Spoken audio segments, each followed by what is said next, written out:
गरीब लकड़हारा।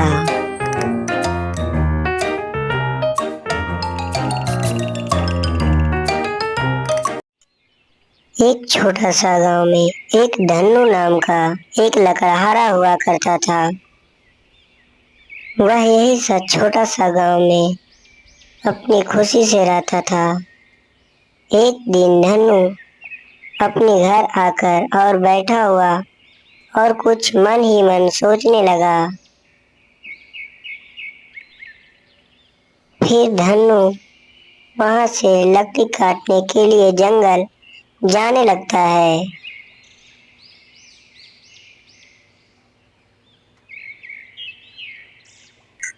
पूरा रास्ता में धन्नू यह सोचता है कि आज कौन सी पेड़ को काटनी है ताकि हमारी लकड़ियां पूरी हो जाए और फिर हम उसे बाजार में बेचकर अपनी भोजन का प्रबंध कर सकूं।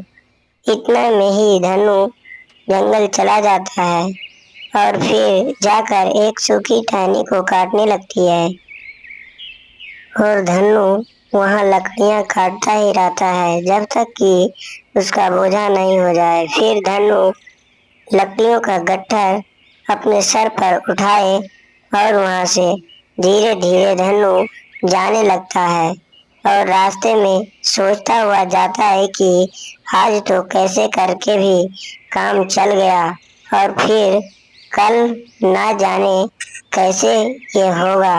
आज का तो प्रबंध हो गया।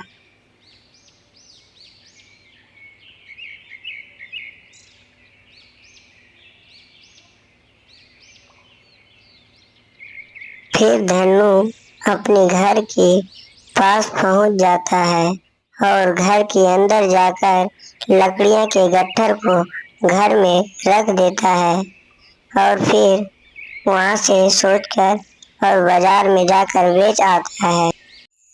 धन्नू दिन का थका हुआ बेचारा रात को चैन से अपने घर में जाकर सो जाता है और फिर वह जब रात भर से सोकर बेचारा सुबह उठकर एक झील के पीछे जाकर बैठ जाता है और सूरज का प्रकाश लेने लगता है।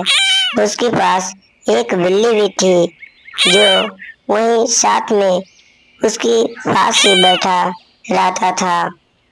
धन्नू को अकेलापन नहीं लगता तो बिल्ली के साथ कुछ टाइम बिता लिया करता और फिर वह सुबह सुबह लकड़ी काटने के लिए वही रास्ते से पुनः जंगल को जाने लगता है। बेचारा धन्नू रोज की सुबह सुबह जंगल जाता और लकड़ियां लाकर बेचकर उसे अपनी भोजन की परवरिश करता। आज धन्नू रास्ते में जाते हुए यह सोच रहा है कि कल तो मेरी तबीयत अच्छी थी तो मैं जंगल से लकड़ियां ले पाया, आज क्या होगा, आज मेरा तबीयत भी ठीक नहीं है। तो धन्नू जाकर एक सूखे पेड़ ढूंढता है और उसे काटने लगता है। लकड़ियां काटते काटते धन्नू का तबीयत थोड़ा ज्यादा ही खराब हो जाता है। फिर गट्ठर लेकर धन्नू अपने घर की ओर जल्दी से जाने लगता है ताकि कुछ उसे आराम मिल सके। रास्ते में जाते हुए धन्नू का पैर भी डगमगा रहा था, जैसे कि कई दिनों से धन्नू का तबीयत ठीक नहीं था।